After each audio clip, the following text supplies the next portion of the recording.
தெரிவித்துக் கொள்கிறோம். ஸ்தோத்திரம். நீங்க எல்லாம் எங்களுக்காக ஜெபம் பண்ணிருக்கீங்க, நாங்கள் உங்களுக்காக ஜெபம் பண்ணிட்டு இருக்கிறோம். ஒருவருக்கொருவர் ஒரு பாரத்தை ஒரு சுமந்து இப்படியாக கிறிஸ்துவின் பிரமாணத்தை நிறைவேற்றுங்கன்னு சொல்லி கலாத்தியர் 6:2 வாசிக்கிறது போல நம்ம ஒரு பாரத்தை ஒரு சுமக்கிறோம், ஒருவருக்காக ஒரு ஜெபம் பண்றோம். இது உலகத்துல இருக்குதான்னு பார்த்தா இருக்காது, நமக்குள்ள மட்டும்தான் இருக்கு. ஏன்னா நாம் எல்லாரும் ஒரே நகரத்தார், ஒரே குடும்பத்தார், ஒரே வீட்டார், ஒரே சரீரத்துல இணைக்கப்பட்ட அவயவங்களா இருக்கிறோம். அதனாலதான் நமக்கு இப்படிப்பட்ட ஒரு உறவுமுறை நமக்கு கிடைச்சிருக்கு. இது ரொம்ப ரொம்ப விசேஷமான ஆசீர்வாதமான ஒரு நிலை. இந்த ஆசீர்வாதத்தை தேவன் நமக்கு இலவசமாக கொடுத்து வச்சிருக்கிறாரு.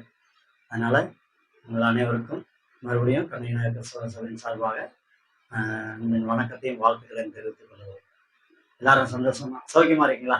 அதாவது பாவுனாராண்டி இப்பதான் தெலுங்கு கத்துக்கிட்டு இருக்கிறேன். நான் தண்ணீர் வியாபாரம் பார்க்குறேன்.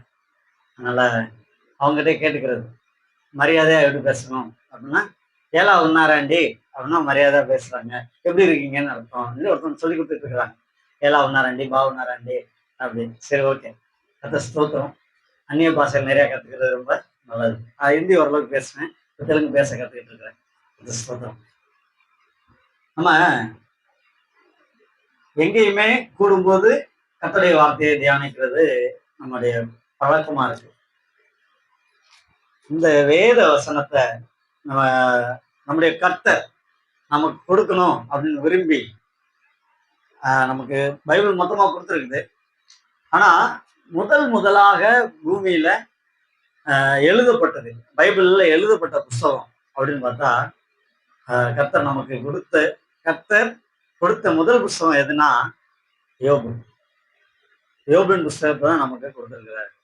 பாருங்களேன், எவ்வளவு விசேஷமான ஒரு காரியத்தை நம்ம கற்றுக்கொள்ளணும். முதலாக தேவன் இந்த பூமிக்கு நம்ம எல்லாருக்கும் கொடுக்கிற ஒரு சாட்சி, அவரை குறிச்ச ஒரு சாட்சி, அல்லது அவர் கொடுக்கணும்னு நமக்கு எழுதின முதல் கடிதம் என்னன்னு பார்த்தா யோபு புஸ்தகமா. இது நான் கொஞ்சம் லேட்டா தான் தெரிஞ்சுக்கிட்டேன். யோபு புஸ்தகம் முதல் எழுதுனது அப்படின்னு சொல்லி எனக்கு தெரியாது. நான் ஆதியாகமம் தான் முதல் எழுதுனது அப்படின்னு நினைச்சிருந்தேன். ஆனா எங்க ஊழியக்காரர் சொன்னார் ஒரு நாள், சொல்லும் பொழுது, இப்படிதான் இது யோபு தான் முதல்ல எழுதுனது அப்படின்னு சொன்னார். அதுல இருந்து நான் அப்போ அதை வாசிக்க ஆரம்பிக்கும் பொழுது, தேவன் எதை நமக்கு சொல்லி கொடுக்கணும் அப்படின்னு விரும்பினாரு அப்படின்னு பார்த்தா முதல் வசனத்தை வாசிப்போம். யோபு புஸ்தகம் 1ஆம் அதிகாரம் 1 வசனம். எல்லாரும் முதல்ல எடுத்துக்கங்க, எடுத்ததுக்கு அப்புறம் யாராவது ஒருத்தர் வாசிக்கலாம்.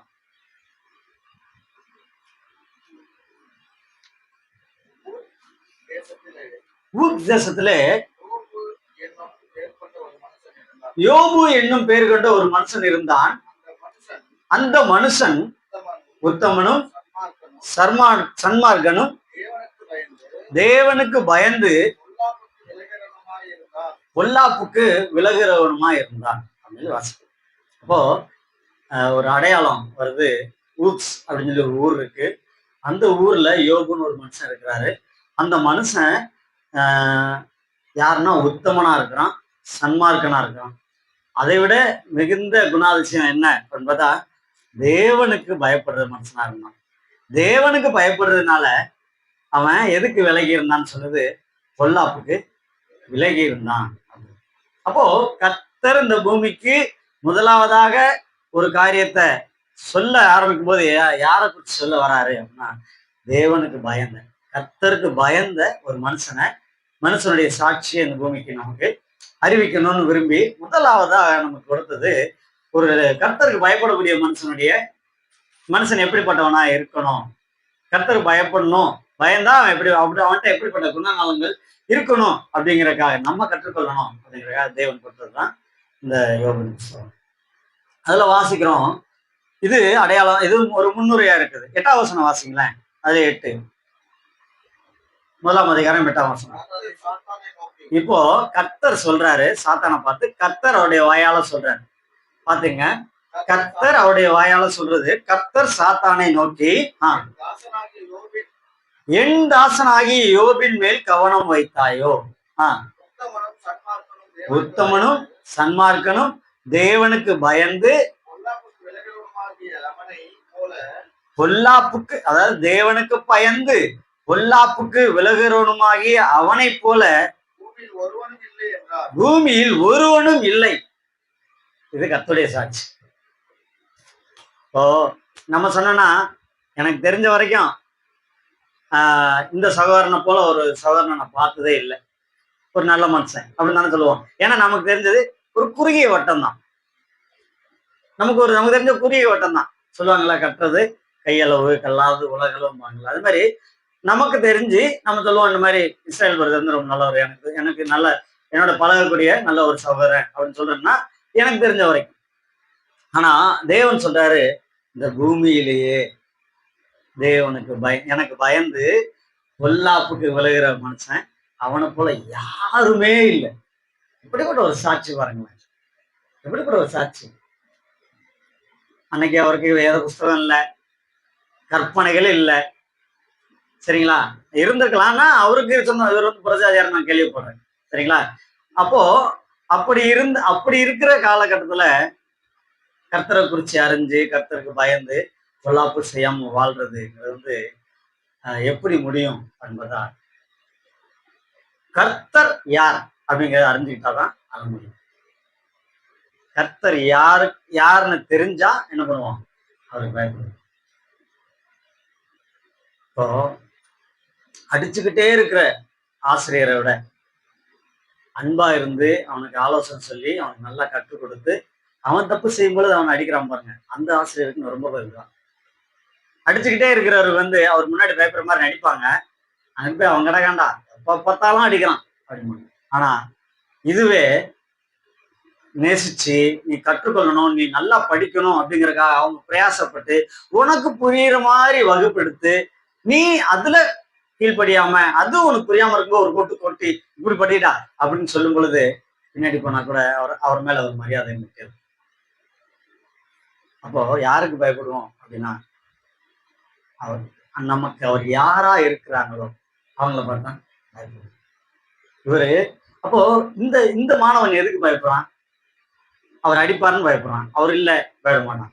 ஆனா அவர் மேல ஒரு மாணவன் மேல கவனம் வைத்து அவன் நல்லா படிக்கணும் அப்படிங்கறதுக்காக அவர் உழைத்து அதுக்காக அவர் பிரயாசப்பட்டு மிகுந்த உருத்தோடு கவனத்தோடு கற்றுக் கொடுத்து அதுல அவன் புரியாதப்ப அவனை ஒரு கொட்டு கொட்டி இப்படி மாறி இப்படி நடுறா அப்படின்னு சொல்லி நடக்கிறவனுக்கு, அப்படி சொல்றவனுக்கு எங்கேயுமே அவர் இருக்கிறாரு இல்லை, அது அப்புறம். ஆனா அவருக்குரிய கனம், அவருக்குரிய பயம், அவருக்குரிய மரியாதை அவன் உள்ளத்துல இருக்கு. இதுதான் தேவனுக்கும் இந்த யோபுக்கும் இருந்த தொடர்பு.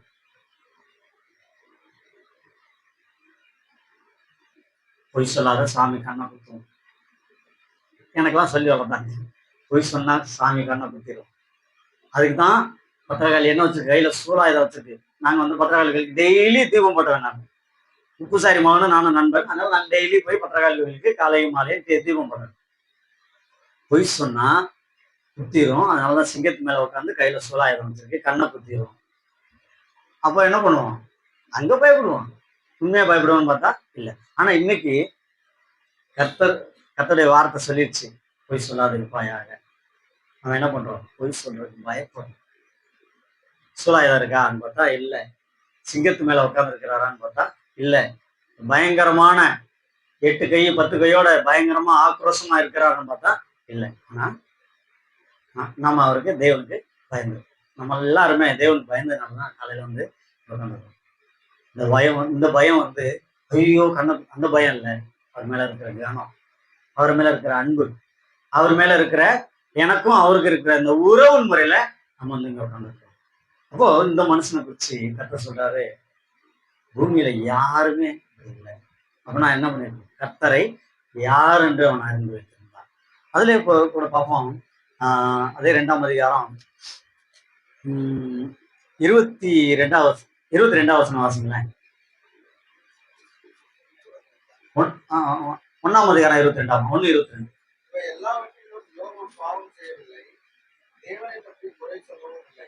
இங்க வாசிக்கிறோம், வேதம் சொல்லுது, இதுக்கு இடையில என்ன சம்பவம் நடந்துச்சு தெரியுமா? அவர் பெரிய செல்வ சீமான், ஆனா ஒண்ணுமே இல்லாம ஆகி போயிட்டார். ஒரே நாள்ல ஒண்ணுமே இல்ல. காலையில சீமானா இருக்கிறாரு, சாயங்காலத்துக்குள்ள பார்த்தா பிள்ளைகள் இல்லை, வீடு இல்லை, சொத்து இல்லை, சுகம் இல்லை, எதுவுமே இல்லாம ஆகி போயிட்டாரு. இப்ப நம்ம என்ன செய்வோம்? இன்னைக்கு நம்ம எல்லாரும் நம்முடைய ரட்சகர் மூலமா ஆத்மா மீட்டு கொள்ளப்பட்டவங்களா இருக்கிறோம். நமக்கு நம்பிக்கை கொடுத்திருக்காரு. நீங்க கவலைப்படாதீங்க, எப்படி வாழ்ந்தாலும் உங்க முடிவு என் கையில தான் இருக்கு. நீங்க விழிக்கும் பொழுது என் கூட இருப்பீங்க அப்படின்னு இவ்வளவு பெரிய நம்பிக்கை கொடுத்திருக்காரு. இந்த சூழ்நிலை நமக்கு இந்த மாதிரி சூழ்நிலை ஏற்படாமன்னு சொல்லுவோம். கர்த்தாவே, நான் ஏதாவது செஞ்சேனா? ஏன் எனக்கு இந்த நிலைமை? ஏன் என்ன இப்படி பண்ணீங்க? என்னை உங்களால பாதுகாக்க முடியலையா? எனக்கு இந்த சூழ்நிலை ஏன் இப்படி வாய்க்கு பண்ணீங்க? இப்படி போச்சு? இதோ உலகத்து பிள்ளைகள் நல்லா இருக்கிறாங்களே, சுட்டி காட்ட ஆரம்பிச்சிருப்போம். கர்த்தருக்கு ஆலோசனை சொல்றாங்க. ஆனா வேதம் சொல்லுது, இவைகள் எல்லாவற்றிலும் யோபு பாவம் செய்யவில்லை, தேவனை பற்றி குறை சொல்லவும் இல்லை. இது நம்ம யோபுடைய ஒரு மிகப்பெரிய, நம்ம எல்லாரும் கற்றுக்கொள்ளக்கூடிய ஒரு குணமா இருக்கு. சூழ்நிலை எதுவா இருந்தாலும், சூழ்நிலை எப்படிப்பட்டதா இருந்தாலும், நீங்கள் நானும் கர்த்தருக்கு கொடுக்கக்கூடிய கனத்தை, அவர் பயப்படக்கூடிய பயத்தை கண்டிப்பா அவர் கொடுக்கணும். ஏன்னா நம்முடைய வாழ்க்கையில நன்மையை துவங்கினவர். கூக்குரலிட்டு ஓலமிட்டு கொண்டிருந்தோம்.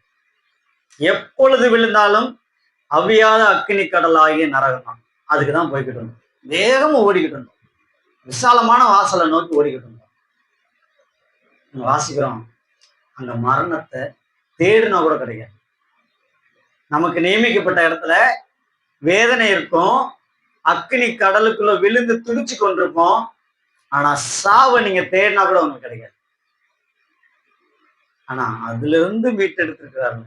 எவ்வளவு நன்றி உள்ளவங்களா இருக்கணும்.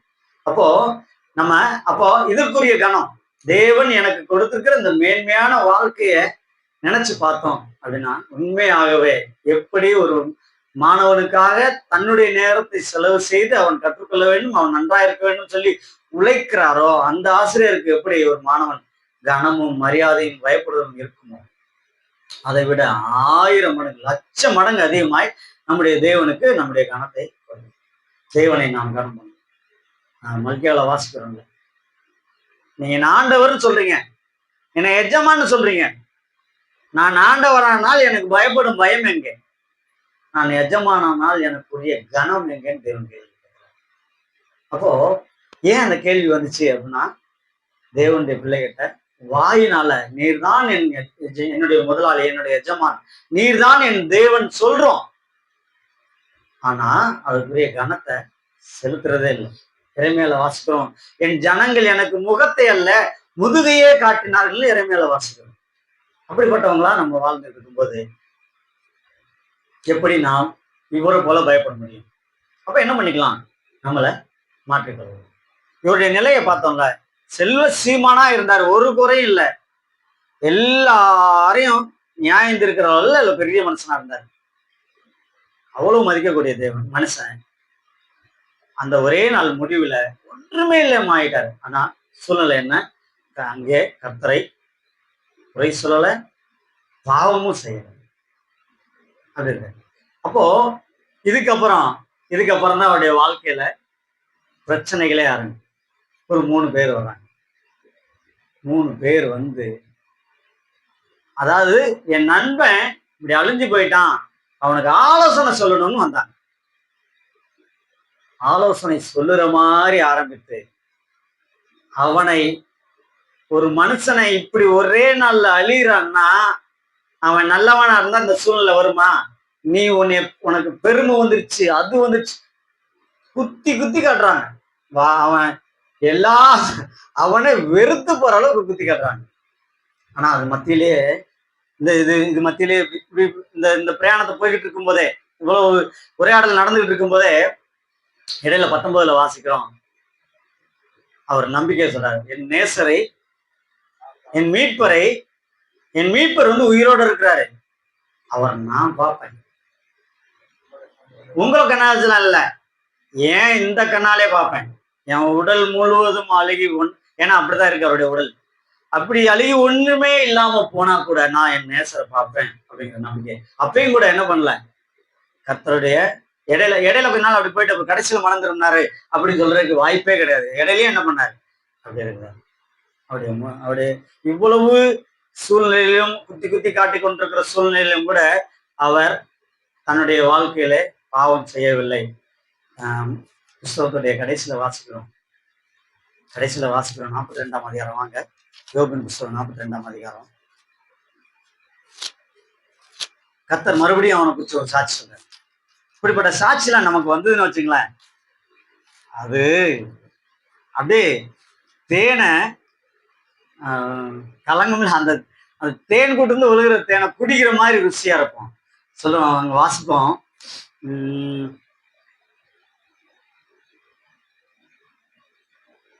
7 வாசிங்க. 42ஆம் அதிகாரம் 7ஆம் வசனம். கர்த்தர் இந்த வார்த்தைகளை யோபோடு பேசின பின்பு கர்த்தர் தேமானியானான எலிப்பாசை நோக்கி, கர்த்தர் யோபுனுடைய நண்பனாகிய 3 பேரில் ஒருவனை நோக்கி, உண்மையிலும் உன் 2 சிநேகிதர்களும் எனக்கு கோபம் கொள்கிறது. கவனிங்க, என் தாசனாகிய ஒரு நிமிஷம் போதும். அவங்களுடைய அவங்க 3 பேர்ட்டையும் கர்த்தர் பேசுறாரு.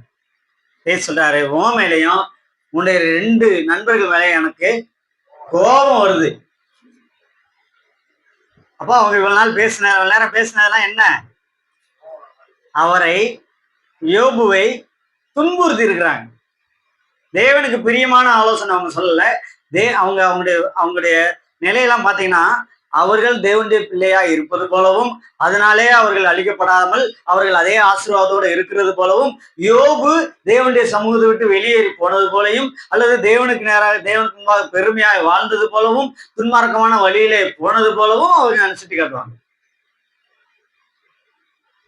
அப்பதான் சொல்றாரு, உங்க 3 பேர் மேல எனக்கு பயங்கரமான கோபம் இருக்கு. வாசிங்க பிரதர். கோபம் கொள்கிறது. என் தாசனாகிய யோபு பேசினது போல் நீங்கள் என்னை குறித்து நிதானமாய் பேசவில்லை. அப்ப அவங்க ஆன்சர் பண்றாரு, நீங்க பேசுனீங்கல்ல, நீங்க 3 பேருமே என்னுடைய தாசன் யோபு பேசினது போல நிதானமா பேசல. அப்போ என்ன பண்ணிருக்காரு?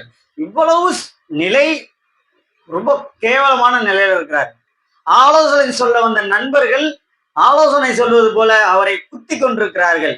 அவரை உன்னுடைய வாழ்க்கை முறையே சரியில்லைன்ற மாதிரி சொல்லிட்டு இருக்கிறாங்க. நீ தேவனுடைய பிள்ளையே இல்லைன்ற மாதிரி சொல்லிட்டு இருக்காங்க. தேவனுக்கு பயப்படலன்னு சொல்லிட்டு இருக்கிறாங்க.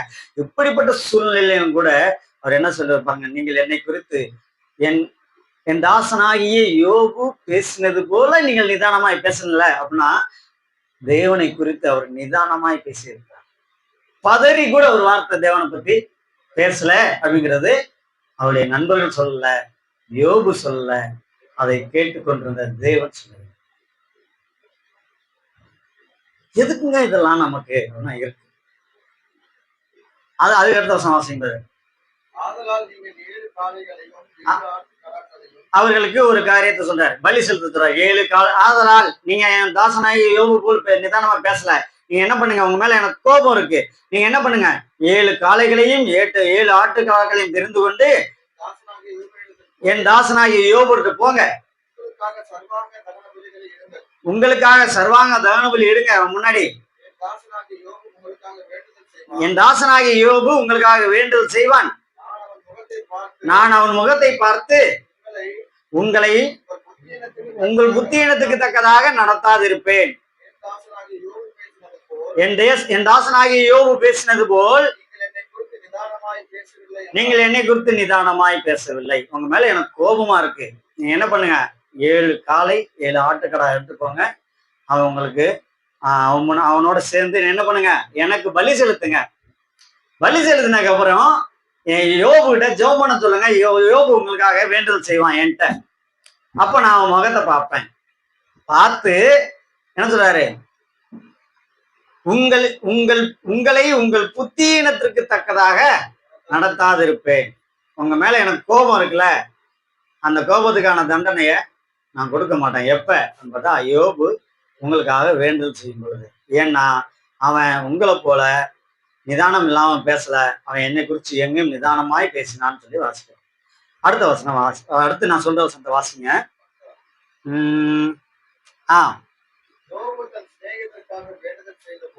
இப்போ அவங்க வந்துட்டாங்க, இது முடிஞ்சிச்சு. அப்போ யோபு ஜெபம் பண்றாரு. யோபு தன் சிநேகிதருக்காக வேண்டுதல் செய்த பொழுது கர்த்தர் அவன் சிறையிருப்பை மாற்றினார். கர்த்தர் யோபுவின் சிறையிருப்பை மாற்றினார். யோபுக்கு முன் இருந்த எல்லாவற்றை பார்க்கிறோம். யோபுக்கு முன்னிருந்த எல்லாவற்றை பார்க்கிலும் இரக்கத்தனையாய் கர்த்தர் அவனை ஒரு நிமிஷம் 9 வாசிங்க. 9 வாசிங்க. அப்பொழுது அப்பொழுது தேமானியனாகிய எலிப்பாசும் சூரியனான பில்தாத்தும் சூரியனாகிய பில்தாத்தும் நாகமாத்தியனான சோப்பாரும் நாகமாத்தியனான சோப்பாரும் போய் கர்த்தர் தங்களுக்கு சொன்னபடியே செய்தார். கர்த்தர் தங்களுக்கு சொன்னபடியே செய்தார்கள். அப்பொழுது கர்த்தர் யோபின் முகத்தை பார்த்தார். அப்பொழுது கர்த்தர் யோபின் முகத்தை பார்க்கிறார். அதுக்கு அடுத்து வாசிக்கிறோம், யோபு தன் சிநேகிதருக்காக வேண்டுதல் செய்த போது கர்த்தர் அவன் சிறையிருப்பை மாற்றினார். எப்படி இதெல்லாம் செய்வோம்? எப்படி இதெல்லாம் செய்வோம்? அதாவது நீங்க அவனை நீங்க வந்து நிதானமாவே பேசல, உங்க மேல எனக்கு கோபம் இருக்கு. நீங்க என்ன பண்ணுங்க, காலையும் ஆட்டுக்கடை கொண்டு போய் அவங்ககிட்ட சொல்லுங்க. அவன் எனக்காக பலி செலுத்திட்டு உங்களுக்காக ஜெபம் பண்ணுவான். நான் அவன் முகத்தை நான் பார்ப்பேன். பார்த்துட்டு நான் உங்களுக்கு செய்ய நினைச்சதை செய்யாம இருப்பேன். நான் உங்கள் பொல்லாப்புக்கு தக்கதாக நடத்தாது இருப்பேன் அப்படின்னு சொல்லிட்டு அவங்க வர்றாங்க, செய்யறாங்க. யோபு பாக்குறாங்க. யோபு என்ன பண்றாரு? ஜெபம் பண்ற. ஜெபம் பண்ணும்போது கர்த்தர் அவனுடைய முகத்தை சில இடங்கள்ல சங்கீதங்கள்ல வாசிப்போம், கர்த்தாவே என் சத்துருக்களை இல்பொருளாக்கி போடும் அப்படிலாம் ஜெபம் பண்ணியிருக்காங்கல்ல. தேவனுடைய பிள்ளைங்க தான். இல்லாமல் ஒன்றுமில்லாமக்கி போடும், அவனை அழித்து போடும் எல்லாம் ஜெபம் பண்ணியிருக்காங்கல்ல. இவங்க 3 பேரும் இவனுடைய நிலையை குத்தி குத்தி காட்டி, நீ நல்லவன் இல்ல, தேவனுக்கு பிரியமா வாழல, அதனாலதான் உனக்கு இது வந்துச்சு, உன்னாலதான் அது வந்ததுன்னு சொல்லி அவங்களை குத்தி காட்டிக்கிட்டே இருந்த அந்த மனுஷனை அவங்கள பயங்கரமா நண்பனா இருந்து விரோதியாய் மாறி அவனுடைய நிலையை கண்டு அவனை ஏளனம் பண்ணி அவனை வேறு மாதிரி பேசி கொண்டிருந்த அவங்களுக்கு ஒரு வாய்ப்பு வருது. நீ தான் எங்களுக்காக ஜெபம் பண்ணணும்டா, கர்த்தருடைய கோபம் எங்களை விட்டு நீங்கணும் அப்படிங்கும் பொழுது முடியாது. இவ்வளவு நேரம் நீங்க பேசுனீங்கல்ல, கர்த்தர் என்னை குறிச்சு கோவப்பட்டாரா? அவங்களை குறிச்சும் கோவப்பட்டாரு. என்னை குறிச்சு உங்கள்ட்ட நூச்சாச்சு கொடுத்துக்காரு, உங்களுக்காக நான் ஜெபம் பண்ண மாட்டேன் அப்படின்னு சொல்லியிருக்கலாம்ல. ஆனா இல்லை, கர்த்தர் யோபு கர்த்தரிடத்துல நண்பர்களுக்காக வேண்டு செய்தார். இதாவே இவர்களுக்கு மன்னியும். நமக்கு செய்தார்ல, நம்முடைய இரட்சகர் சிலுவையிலே தொங்கிக் கொண்டிருக்கும் பொழுது, பிதாவே இவர்களுக்கு மன்னியும், இவர்கள் செய்கிறது இன்னதென்று அறியாது இருக்கிறார்கள் சொன்னார்ல. அதே மாதிரி யோபு அன்னைக்கு ஜெபம் பண்ணார். நண்பர்களுக்காக ஜெபம் பண்ணும் பொழுது கர்த்தர் யோபின் சிறையிருப்பை மாற்றி அவனுக்கு, அதுக்கப்புறம் நமக்கு நல்லா தெரியும், அவர்களை 2 தனையாய் ஆசீர்வதித்தார். எல்லாமே 2 மடங்காச்சு, பொண்டாட்டியை தவிர. சரிங்களா? மனைவி மட்டும் ஒண்ணுதான், மற்ற எல்லாமே 2 மடங்கா யாரு. சரிங்களா? அவன் ரொம்ப நாள் வாழ்ந்தான். இதுக்கப்புறம் 130 வருஷம் வாழ்ந்திருக்கான். இவ்வளவு நடந்ததுக்கு அப்புறம் கர்த்தர் சந்திச்சு அவர்களை ஆசீர்வாதத்துக்கு அப்புறம் 130 வருஷம் வாழ்ந்து நன்றாய் நெடுநாள் யோபு நெடுநாள் இருந்து பூரண வயதுள்ளவனாய் மரித்தான் அப்படின்னு சொல்லி வாசிக்கும். 140 வருஷம் அதுக்கப்புறம். அப்போ கர்த்தருக்கு பயந்து நடக்கிறதுனா என்ன அப்படின்னு கத்துருக்கு. நீதிமொழியில் 1ஆம் அதிகாரம் 6ஆம் வசனத்துல வாசிக்கிறோம், கர்த்தருக்கு பயப்படுதலே ஞானத்தின் ஆரம்பம். அப்படியே 3ஆம் அதிகாரத்துக்கு வந்தோம் அப்படின்னா, 3ஆம் அதிகாரம் நீதிமொழியில் 3ஆம் அதிகாரம் வாங்கலாம். அதுல ஒரு வார்த்தை சொல்லுது, 7 வாசிங்க, பின்பகுதி மட்டும். இப்படி நிறைய காரியங்கள், கர்த்தருக்கு பயந்து தீமையை விட்டு விலகு. கர்த்தருக்கு பயப்படுறதுதான் ஞானத்தோட ஆரம்பம்னு சொல்லிட்டாரு. அதாவது நீதிமொழிகள் முதல் ஆலோசனை, நீதிமொழிகள் புஸ்தகத்துடைய முதல் ஆலோசனை என்ன? கர்த்தருக்கு பயப்படுதலே ஞானத்தின் ஆரம்பம். கர்த்தருக்கு பயந்து வாழுங்க. தேவன் நமக்கு கொடுத்த முதல் புஸ்தகம் கர்த்தருக்கு பயப்படுற மனுஷனை குறிச்சு, அவனுடைய சாட்சியை பற்றி. அப்போ கர்த்தருக்கு பயப்படுறதுலாம் என்ன அப்படின்னு சொல்லி நிறைய காரியங்கள் இருக்கு. அதுல ஒரு காரியம் 3ஆம் அதிகாரத்துல வாசிக்கிறோம், தீமையை விட்டு விலகி. என்ன பண்ண சொல்லுது?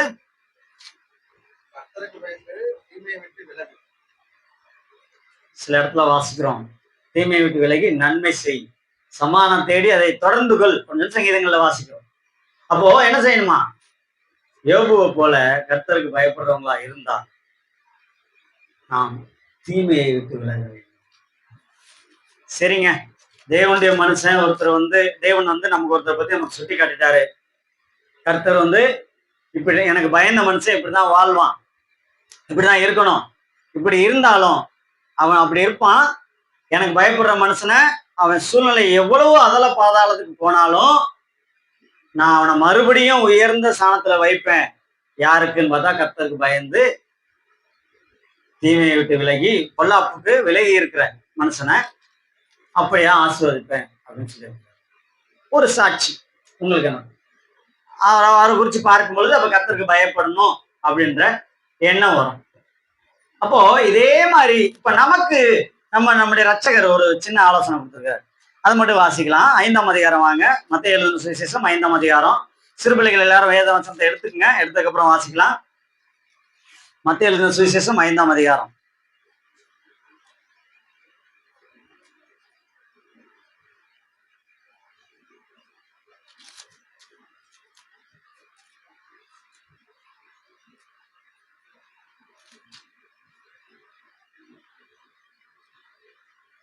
ஆஹ் 42, 43, 44 வாசிங்க.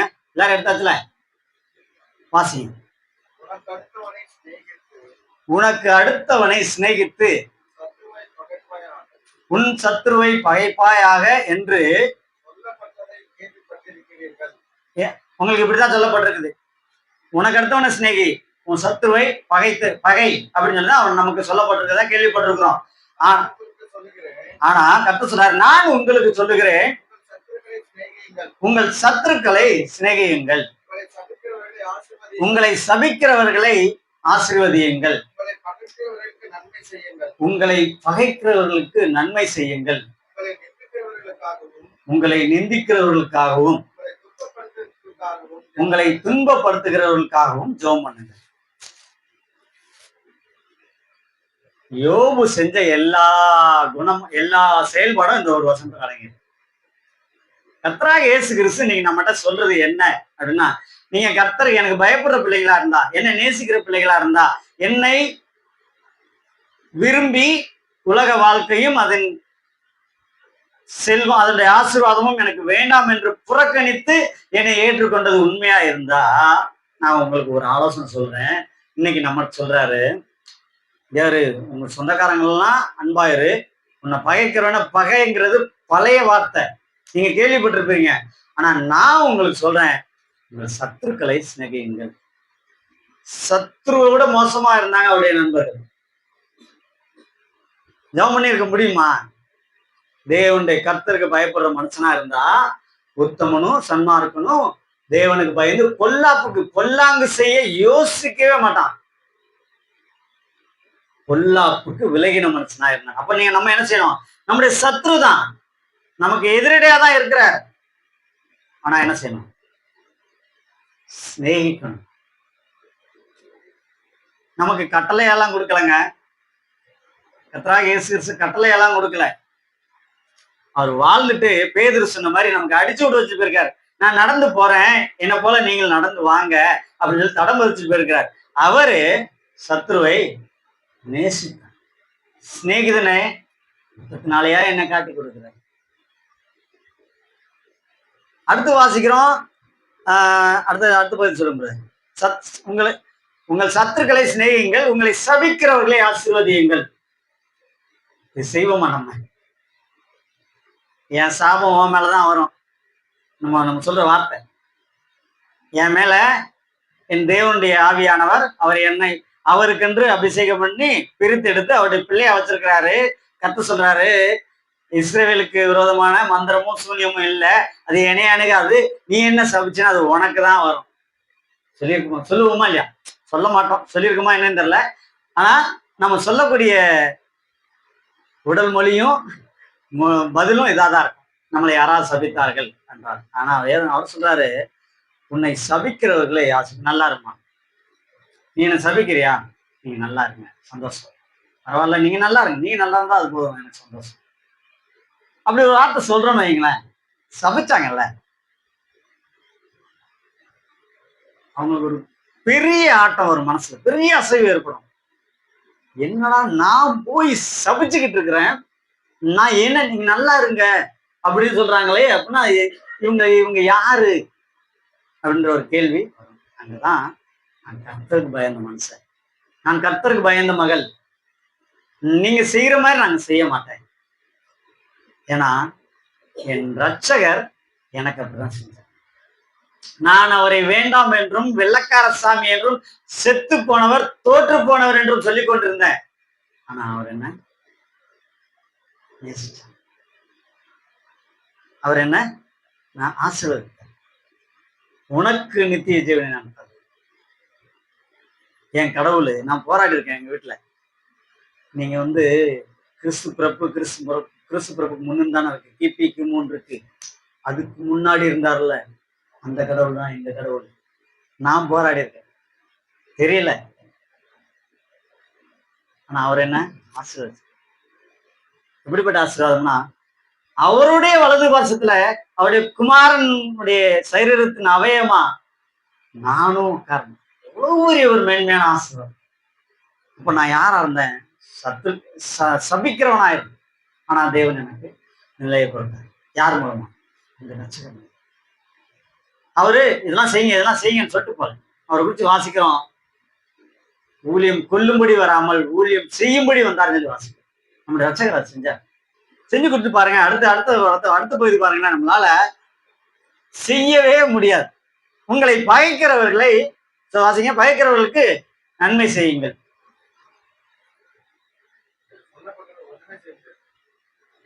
ஆனா நம்முடைய ரட்சகர் செய்தார், நன்மையை செய்தார். யோபு கூட செஞ்சாருங்க. யோபு மனுஷங்க, அவர் செஞ்சாரு. இவங்க பகைத்தவர்கள் தான், அவங்க பலியை கொண்டு வந்தாங்க. அவர்களுக்காக தேவனுடைய சமூகத்துல பலி செலுத்தி நன்மை செய்தார். அடுத்து வாசிக்கிறோம், அடுத்த பகுதியில ரெண்டுமே, உங்களை நிந்திக்கிறவர்களுக்காகவும் உங்களை துன்பப்படுத்துறவர்களுக்காகவும் ஜெபம் பண்ணுங்க. செய்யுமா? ஜெபம் பண்ணுமா? எப்படி ஜெபம் பண்ணுமா? கர்த்தாவே, எனக்கு என் வாழ்க்கையில இப்படிப்பட்ட நிந்தனைகள் வரவே கூடாது. ஏன்னா இவ இனிமேல் இருக்கவே கூடாது. இருந்தா தானே நிந்திப்பான். இல்லைனா நிந்திக்காதுல, நிந்தனை எனக்கு வராதுல. இப்படிப்பட்ட எண்ணங்கள் தானே நமக்கு வரும். நம்முடைய ரட்சகரா இருக்கட்டும், தேவன் நமக்கு சாட்சியாய் நிறுத்தின உங்களையும் என்னையும் போல ஒரு மனுஷன், உங்களையும் என்னையும் போல ஒரு மனுஷன் தான். நம்மளால முடியாதான்னு பார்த்தா முடியணும். அதுக்குதான் அவர் என்னால நம்ம மனுஷனா வந்தார். 100% கடவுளா வந்தார், உண்மைதான். தேவன் தெய்வமாகவே இருந்தார், உண்மைதான். ஆனா 100% உங்களையும் என்னை போல மனிதனாகவே இருந்தார், மனிதனாகவும் இருந்தார். இவை எல்லாம் அவரும் செய்தார். நம்ம நடக்கும்போது கல்லு எடுத்துச்சுன்னா நமக்கு வலிச்சது போல அவருக்கும் வலிச்சிருக்கும். நமக்கு பசி எடுத்தது போல அவருக்கும் பசி எடுத்துக்கும். நமக்கு தாகம் எடுத்துக்கும் அவருக்கு தாகம் எடுத்துக்கும். அவருக்கும் சோர்வு, தளர்வு எல்லாமே வந்திருக்கும். ஆனாலும் அதன் மத்தியிலும் தேவன் சொன்னதை, தேவன் எதை எப்படி இருக்க வேண்டும் என்று சொன்னாரோ, என்ன செய்ய வேண்டும் என்று அனுப்பினாரோ அதை அப்படியே செய்து நிறைவேற்றி முடித்து நமக்கு வழியும் வச்சுருக்காரு. இந்த வழியா போறேன் நானு, நீங்கள் என்ன பண்ணுங்க, நான் போய் என் தேவனுடைய வலது பாசத்துல உட்காரல, அந்த இடம் உங்களுக்கு வேணும்னா இந்த வழியா வாங்க. நீங்க வேற வழியா போனீங்கன்னா அந்த இடம் கிடைக்காது. தேவனுடைய வலது பாசத்துல அவரோடு கூட தேவனுடைய குமாரனுடைய சரீரத்துல இணைக்கப்பட்ட அவயவங்களாய் நாம், அவர் உட்கார்ந்தாருன்னா அவர் உடல் தானே உட்காரும். நம்ம எல்லாரும் அவருடைய சரீரத்தின் உடலா இருக்கிறோம், அவர் நம்முடைய தலையா இருக்கிறார்ல. சபையெல்லாம் சரீரமா இருக்கிறது, சபைக்கு தலை கிறிஸ்துவா இருக்காரு. அப்போ அவரும் தேவனுடைய வலது பாசத்துல தான் நம்மளும் உட்காரமா. எவ்வளவு பெரிய மேன்மையான நிலையை நமக்கு கொடுப்பதற்காக அவரெல்லாம் அனுபவிச்சார். அவர் கடவுளுங்க அப்படின்னு சொன்னோம்னா இல்லப்பா அப்படின்னு சொல்லி யோபு கொண்டு வைக்கிறார். யோபுவும் அதை செய்தார். அப்போ நம்முடைய வாழ்க்கையில செய்ய முடியாதான்னு பார்த்தா முடியும். ஆனா என்ன பண்ணணும்? ஒப்பு கொடுக்கணும். முதலாவது லாட்டரி சீட்டு வாங்கணும். லாட்டரி சீட்டு வாங்கினாதான் நமக்கு ப்ரைஸ் விழும். ஜெபம் பண்ணிட்டு எனக்கு லாட்டரி சீட்டு வேணும், 1,00,000 ரூபா அடிக்கணும், எனக்கு கடன் நிறைய இருக்கு, 1 கோடி வேணும் ஜெபம் பண்ணிட்டு இருந்தா சரா கொடுக்குறேன்டா போடா அப்படின்னு சொல்லி அவங்க போய் லாட்டரி சீட்டு விடாம வெறும் பேப்பர் மட்டும் பார்த்தா 1 கோடி கிடைக்குமான்னு பார்த்தா கிடைக்காது. போய் லாட்டரி சீட்டு வாங்கணும். அப்போ நீங்கள் நானும் என்ன பண்ணணும்? லாட்டரி சீட்டு வாங்க சொல்லல, அது செய்யக்கூடாது, அது மாபெரும் தப்பு, ஏன்னா ஏமாற்று வேலை. ஆனா நீங்கள் நானும் நம்மை கர்த்தாவே நான் நடக்கிறதுக்கு என்னை ஒப்பு கொடுக்குறேன், நீங்க ஒப்பு கொடுத்துட்டா போதும். ஏன் நீங்க அவர் கையில உங்க கையை கொடுத்துட்டா போதும், அவர் உங்களை வழி நடத்துவார்.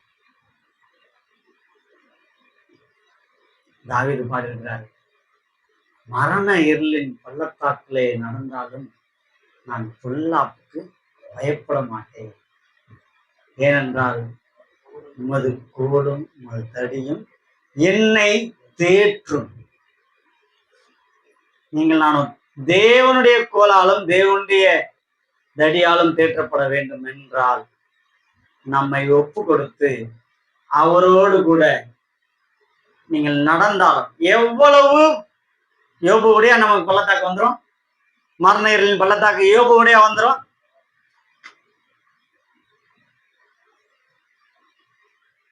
தேவன் எப்படிப்பட்ட சூழ்நிலை வந்தாலும் அதிலிருந்து தப்பித்துக் கொள்ளுமான வழியையும் தேவன் நமக்கு காட்டுவார்னு சொல்லியிருக்கார். அப்ப என்ன செய்யலாம்? நம்மளை ஒப்பு கொடுக்கலாம். நம்முடைய மேய்ப்பர், என் மேய்ப்பர், என்னுடைய மேய்ப்பருடைய சத்தத்தை கேட்டு நான் அவருடைய ஆடாதான் இருப்பேன் அப்படின்னு சொல்லிட்டு தான் அந்த ஆடு சொல்லிச்சு, நான் மரண இருளின் பள்ளத்தாக்கிலே இருந்தாலும் நடந்தாலும் பொல்லாப்புக்கு பயப்பட மாட்டேன், என்ன எதுவும் அணுக முடியாது, ஏன்னா என் மேய்ப்பருடைய கோலும் என்னுடைய மேய்ப்பருடைய தடியும் என்னை தேற்றும், என்னை வழி நடத்தும், என்னை பாதுகாக்கும், எனக்கு போஷிக்கும், எனக்கு எல்லாற்றுக்கும் எல்லாமா இருக்கும், கொண்டு போய் என் கூடாரத்துல என் மேய்ப்பருடைய கிடையில, அது மேய்ப்பர் எனக்காக வைத்திருக்கிற அந்த ஆட்டு கூட்டத்துக்குள்ள போய் என்னை போய் சேர்த்துருவாரு அப்படின்ற நம்பிக்கையோட அந்த ஆடு பாடுச்சு. நம்மளை குறிச்சு 100ஆம் சங்கீதம் சொல்லுது, நாம் அவர் ஜனங்களும் அவர் கைக்குள்ளான ஆடுகளுமா இருக்கிறோம் சொல்லு. அப்போ நம்ம பார்த்து வேதம் என்ன சொல்லுது தெரியுமா? நீங்க ஆடு, உங்களுடைய ரட்சகர் தான் உங்களுக்கு மேய்ப்பரா இருக்கிறாரு அப்படின்னு சொல்லு.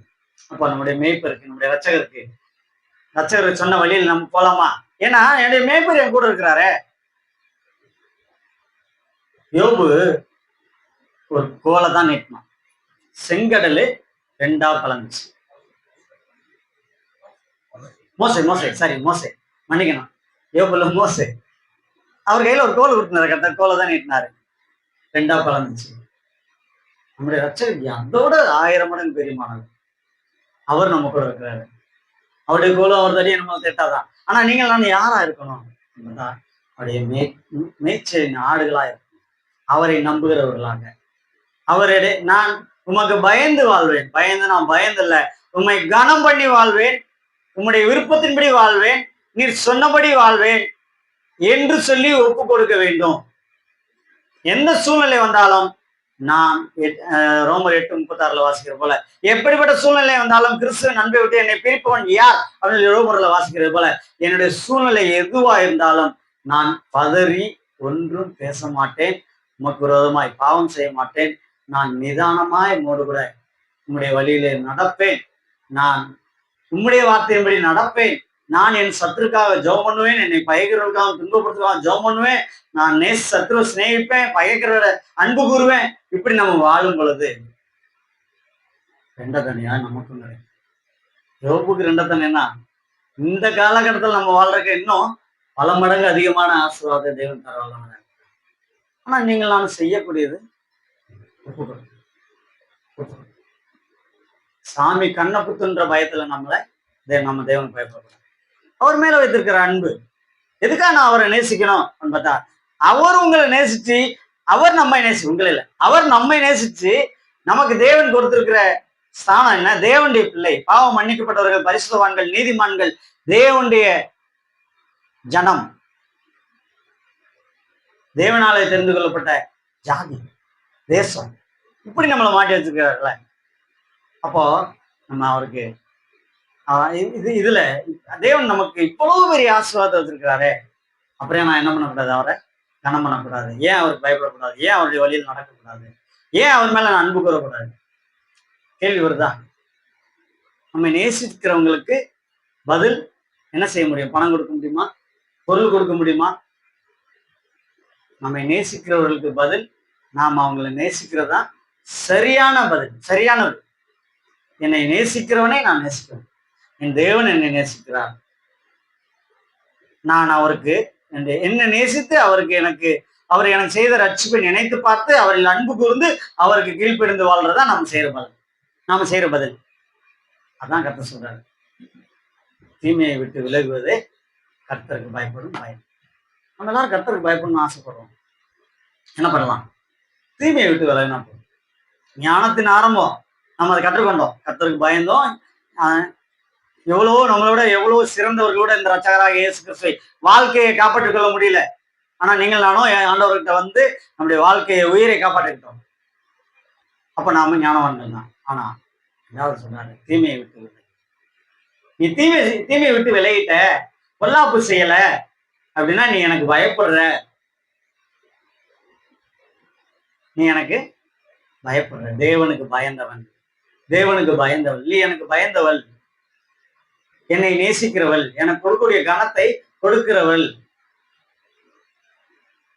அப்போ என்னை நீ மேய்ப்பனாக நம்புகிறவள், என்னுடைய கோலையும் தடியினுடைய மகிமையை அறிந்தவள், நான் எல்லாவற்றுக்கும் உனக்கு எல்லா சூழ்நிலையும் போதுமானா இருப்பேன் என்று அறிந்திருக்கிறாய் என்று சொல்லி நம்மை தேவன் இதே போல என் தாசனாகிய யோபு நிதானமாய் பேசினான், பாவம் செய்யவில்லை அப்படின்னு சொன்னாங்கல்ல. அந்த மாதிரி நீங்கள் நாம சொல்ல முடியும். அதனால நம்முடைய வாழ்க்கையில தேவன் நமக்கு செய்த இந்த மாபெரும் நன்மையை நினைத்து பார்த்து கர்த்தருக்கு கண்ணை குத்திருவாருன்னு பயப்பட வேண்டாம். அன்போடு கூட பயந்து, தேவனுக்கு பயந்து, பொல்லாப்புக்கு விலகி வாழ்கிற ஒரு தேவனுடைய கூட்டமா, சபையா நம்ம இருந்தோம் அப்படின்னா நம்ம தான் மலை மேல இருக்கிற பட்டணம் போல மறையவே மாட்டோம். பிரகாசமான வெளிச்சம் கொடுப்போம். இருளுக்கு இருக்கிற நிறைய ஜனங்க வருவாங்க. இந்த வெளிச்சம் எங்க இருந்து வருது? கார் இருள் இருக்கிறவங்களுக்கு வெளிச்சம் நிச்சயமா தேவைப்படும். அதை நோக்கி ஓடுவாங்க. அங்க நம்முடைய ரட்சகரை அவங்க பார்ப்பாங்க. அவங்க வாழ்க்கை காப்பாற்றப்படும். அதுக்கு காரணம் யாருன்னு பார்த்தா, நீங்கள் நானும் கர்த்தரிலிருந்து பெற்றுக்கொண்ட வெளிச்சத்தை நாம் காண்பித்ததுனாலே. அவர் என்னை நேசித்தார், நான் என்னுடைய அன்பையும் என்னுடைய நேசத்தையும் மற்றவர்களுக்கு காண்பிக்கும் பொழுது நான் வெளிச்சத்தின் பிள்ளையாய் நடந்து கொள்கிறேன். வெளிச்சத்தின் பிள்ளையாய் நான் நடக்கும் பொழுது தேவன் என்னுடைய வாழ்க்கையை நீடித்திருக்க பண்ணக்கூடியவராக இருக்கிறார். ஒப்பு கொடுக்குமா? நம்ம எல்லாருமே ஒப்பு கொடுக்கும். பேசுகிற நானும் தான் சரி, பேசுகிற நானும் கேட்ட நீங்களும் நம்மிடத்துல தேவனுக்கு பயப்படுதல் இல்லை, பேரளவுல மட்டும் வச்சிருப்போம் அப்படின்னா நம்முடைய நிலைமையை சொல்லவே முடியாது. பேரளவுல தேவனுடைய பிள்ளைகள் வாழ்றவங்க தான் சொல்றோம். நம்ம அடிக்கடி சொல்லுவோம் பேர் கிறிஸ்தவர்கள். பேரளவுல மட்டும் கர்த்தருக்கு பயப்படுறவங்களா இருந்துட்டோம் அப்படின்னா, பெயருக்கென்று பயப்படுபவர்கள், உண்மையில் இவர்கள் பயப்படாதவர்கள், இவர்கள் தேவனுடைய குணநலங்களை காட்டாதவர்கள், இவர்கள் இருளின் பிள்ளைகளாகவே இருக்கிறார்கள். இது 2 யோவான்ல வாசிக்கிறோம். நீங்கள் பாவம் செய்யாதபடிக்கு இவைகளை உங்களுக்கு எழுதுகிறேன்னு சொல்லிட்டு, உன் சகோதரனை பயக்கிறவன் இருளில இருந்து இருளில நடக்கிறான்னு சொல்லி 2 யோவான்ல வாசிக்கிறோம். 1 யோவான் 2ஆம் அதிகாரத்துல வாசிக்கிறோம்.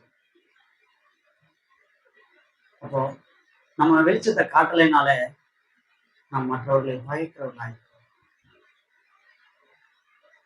கர்த்தருக்கு பயப்படுவோம், பொல்லாப்புக்கு விலகுவோம். தேவனுக்கு பயந்து பொல்லாப்புக்கு விலகி கர்த்தருடைய பிள்ளையாக வாழ்ந்து கர்த்தருடைய நாமத்தை மகிமைப்படுத்துவோம். இதுக்காக மட்டும்தான் நமக்கு ஜீவனை கொடுத்திருக்கிறார். இதைத்தான் நம்மகிட்ட செய்ய சொல்றாரு. நம்முடைய எல்லா தேவைகளையும் தேவன் சந்திக்க வல்லவராக இருக்கிறார். ஆனால் நம்மளை செய்ய சொல்றது இது மட்டும்தான். செய்வோம், நம்ம ஒப்பு கொடுப்போம், செய்வோம். நம்முடைய வாழ்க்கையில என்னால செய்ய முடியும் மட்டும் சொல்லிடாதீங்க, நான் செஞ்சிருவேன் அப்படின்னு.